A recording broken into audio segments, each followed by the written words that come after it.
Hello and welcome to BYJU'S Exam Prep IAS. Let's get started and look into our daily quiz. Before we start with our today's practice questions, a quick gentle reminder.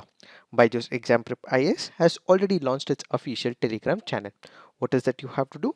Follow the link given in the description box or scan this QR code. This will take you to our official Telegram channel. Join the channel so that you get all the current affairs related updates. Let's get started and look into the first question. Consider the following statements with respect to Abhidhamma Day. It is mostly celebrated in countries where Buddhism is practiced by majority of the population. It is the day when Lord Buddha came back to earth from heaven. He is believed to have gone to the heaven to teach Abhidhamma Pitaka to his mother. Which of the statements are correct? The answer to this is 1, 2 and 3. Why have we taken this practice question? Because this article on the Hindu, 1, it makes a reference to Gautama Buddha. Second, it makes a reference to Abhidhamma, which is why we have taken this practice question. Let us try and understand what are these statements. When you look into the first statement, yes, the Abhidhamma Day is mostly celebrated in countries where Buddhism is practiced by majority of the population. Let's say, for example, we have countries like Sri Lanka, Myanmar, Thailand, Cambodia, Laos. In all these countries, what they practice is called as the Abhidhamma Day. So Abhidhamma Pitaka happens to be a collection of texts in the Theravada Buddhist tradition. What do we mean by Abhi? Abhi basically means higher, and Dhamma here basically means the teaching of the Buddha. So Abhidhamma basically means the higher teaching of Buddha. If you look into this article, it further makes a mention of Thadigyut festival. This is also known as the lighting festival of Myanmar. This is the celebration to welcome the Buddha's descent from heaven after he preached Abhidhamma to his mother. The Thadigyut festival is held at the end of the Buddhist Lent, marking the legend of Buddha's descent from heaven after he sermonized Abhidhamma to his mother who was born in heaven. As part of the assignment, you have to put on the comment section the difference between Mahayana Buddhism and Theravada Buddhism. What is the difference between these two types of Buddhism? Please put it on the comment section. Now let's look into the next practice question. UN peacekeeping is guided by which of the following three basic principles? Consent of the parties, equality and cooperation, impartiality, non-use of force except in self-defense and defense of the mandate, respect for territorial integrity and sovereignty. The answer to this is 1, 3 and 4 only. Why have we taken this practice question? Because this article on the Hindu makes a reference to United Nations peacekeeping. If you look into three basic principles on the basis of which United Nations engages in peacekeeping, the three principles include consent of the parties, impartiality and non-use of force except in self-defense and defense of the mandate. The other two statements, that is given equality and cooperation as well as respect for territorial integrity and sovereignty, are not part of these three basic principles. So when we speak about consent of the parties, this basically includes that whenever peacekeeping forces are deployed in one of an area, what you require is the consent of the parties in the conflict. So whenever there is a conflict, there will be two parties. These two parties' permission would be taken, and only then the UN peacekeeping force will enter that particular region. The second happens to be impartiality. Impartiality is not to do with neutrality. So whenever there is a case in that particular region, the United Nations peacekeeping will work on the basis of impartiality, which is about maintaining the consent, cooperation between the parties, but this should not be confused with inactivity. So it is not about inactivity or neutrality, but it is about hearing both the sides, giving voice to both the sides, and ultimately taking one conclusive decision. So second happens to be impartiality. Third is non-use of force except in self-defense and defense of the mandate. So UN peacekeeping operations are not an enforcement tool. So what do? They will make use of the force only as the last resort in self-defense. Whenever we are speaking about United Nations peacekeeping operations, what we also have to remember is a word called as the blue helmets. The blue helmets are also called by another name called as the blue berets. Who are these? These are the military personnel who are engaged by the United Nations for peacekeeping operations. The image that is shown here is a person who is part of the United Nations peacekeeping force, who are called as blue helmets or blue berets because of the cap that they wear. UN military personnel can be tasked with protecting civilians and other UN personnel, monitoring disputed borders, observing peace process in post-conflict areas, providing security in conflict zones, assisting in-country military personnel with training and support, assisting ex-combatants in implementing the peace agreement. Now let's look into the next practice question. Which of the following statements are correct? C++ is a programming language commonly associated with Ethereum.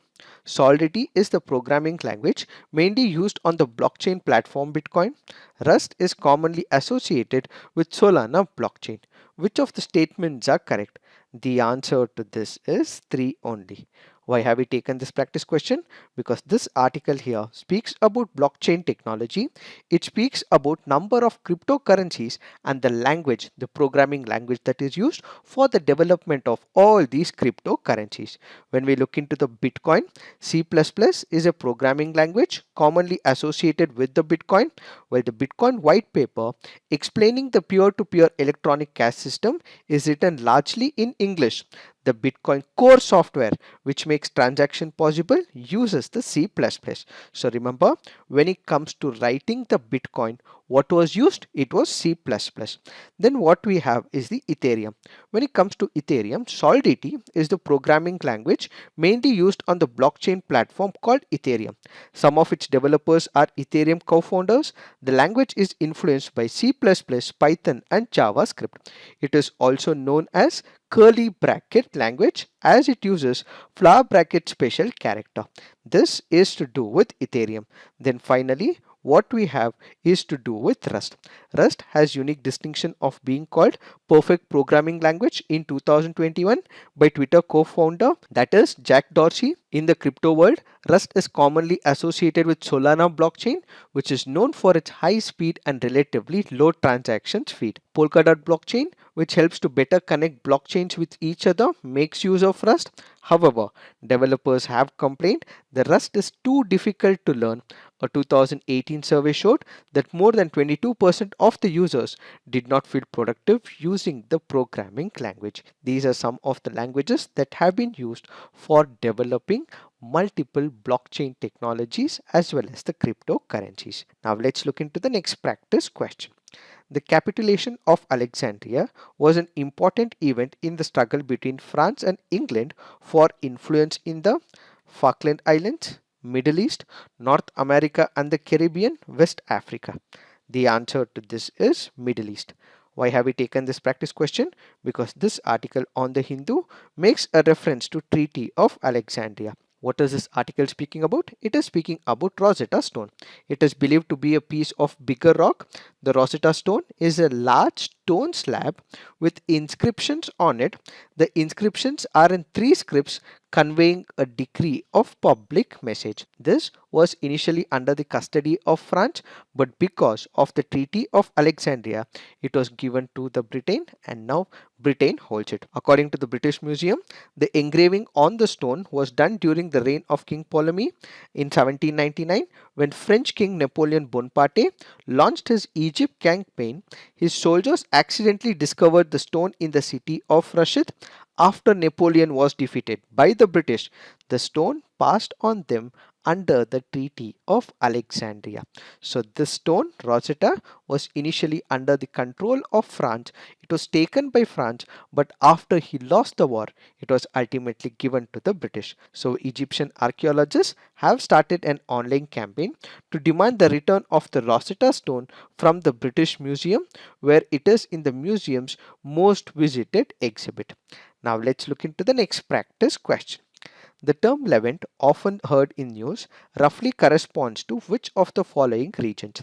Region along the eastern Mediterranean shores, region along North African shores stretching from Egypt to Morocco, region along Persian Gulf and Horn of Africa, the entire coastal Mediterranean Sea? The answer to this is region along the eastern Mediterranean shores. This happens to be a previous year question from the year 2022. What is the Levant? This happens to be the eastern Mediterranean shores. This part, as shown in the image, happens to be the Levant. Now let's look into the fact of the day. The fact of the day for today's discussion is online gaming. What is the context? We have the Ministry of Electronics, which had appointed one of the task force. What was the objective given to this particular task force? The task force will come up with a proposal to ensure that there is a legislation for the online gaming. Why? That is because we had recently discussed that when it comes to gambling as well as betting, it is under the state list. How can the central government come up with a legislation? That is because states have a lot of confusion. One state will bar the online gaming, the other state will allow the online gaming, and at the same time there is conflict as well when the states are coming up with a particular legislation, drafting a legislation barring online game in their state, but the origination of this particular game happens in some other state. It also happens in some other country. So there is a lot of confusion and dilemma amidst all the states as to how to control online gaming, because the source of this particular program may have originated in some other state, or it might also be in some other country as well.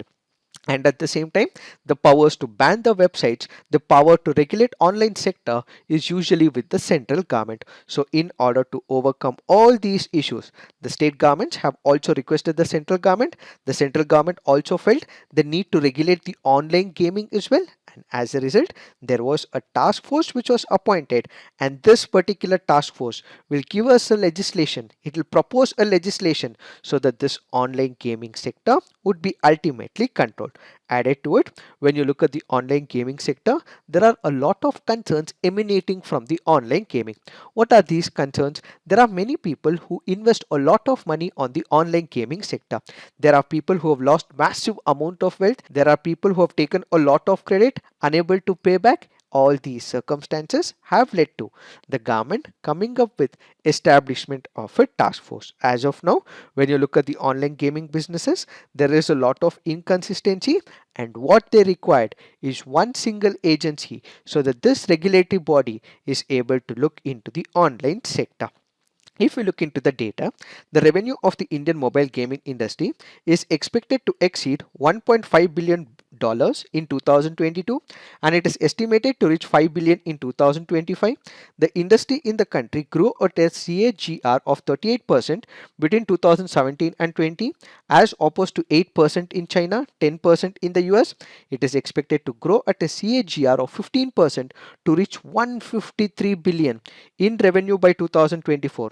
India's percentage of new paying users in gaming has been fastest growing in the world for 2 consecutive years, at 40% in 2020, reaching 50% in 2021.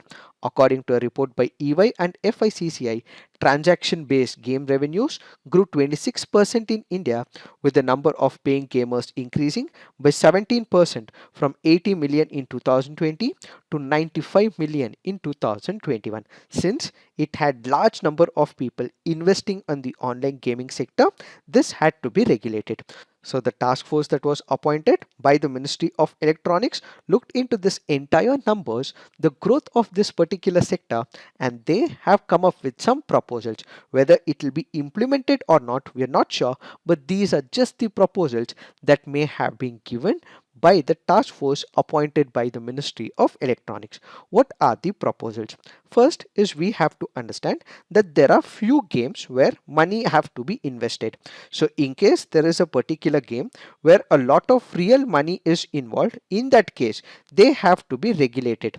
In that case, there is a question of game of skill and the game of chance. If it is a game of chance where it is purely on the basis of luck, it has to be regulated and should be completely barred.